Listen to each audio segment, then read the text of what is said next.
U luistert naar Beit Ahavat Torah, het internetkanaal van Robert Veen voor de studie van Tenach en de rabbijnse traditie.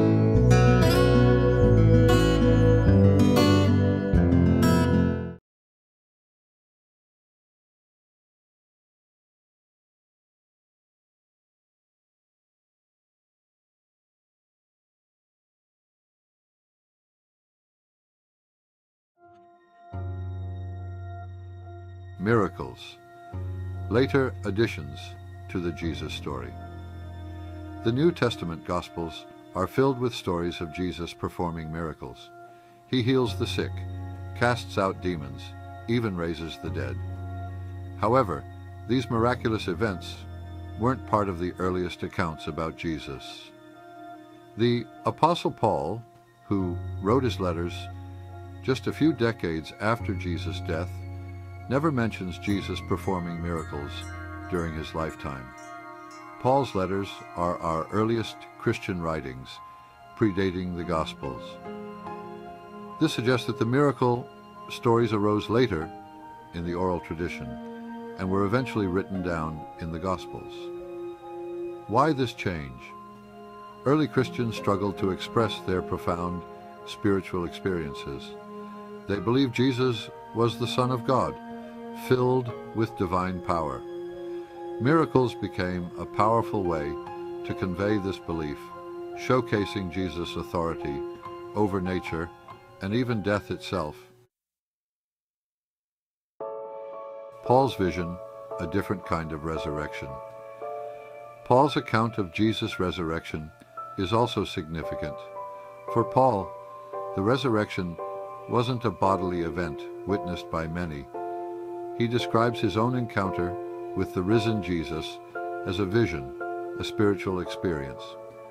This suggests that early beliefs about Jesus' resurrection were diverse and evolving. The later gospel accounts, written decades after Paul, present a more physical resurrection, where Jesus appears to his disciples in bodily form. This shift in understanding may reflect the growing importance placed on Jesus' physical resurrection as proof of his divinity and victory over death. The power of story expressing the divine.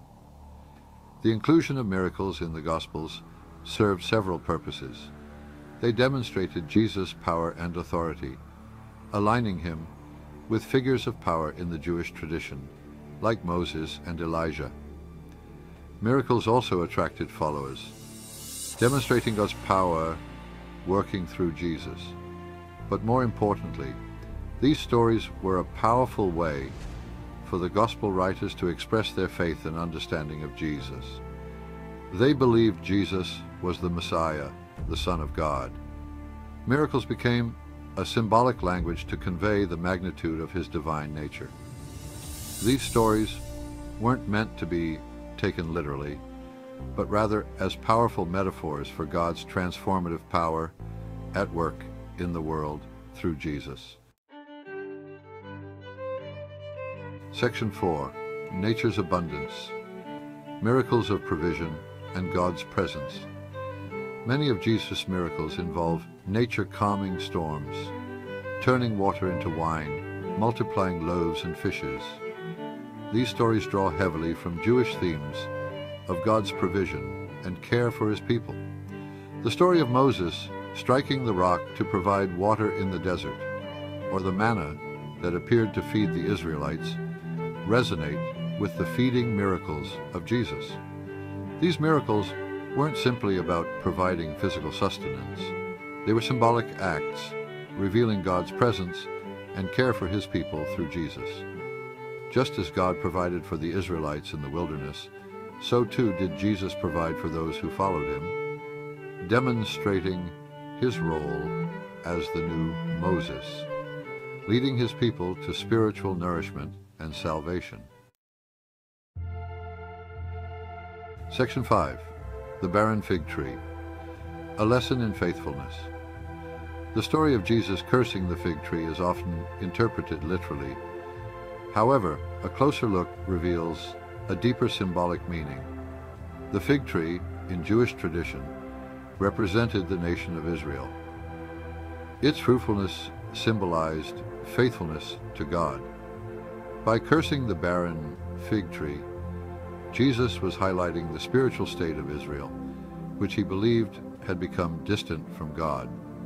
This act wasn't about a physical tree, but about spiritual fruitfulness, the need for faith, repentance, and a renewed relationship with God. The withered fig tree served as a powerful visual metaphor for the consequences of spiritual barrenness.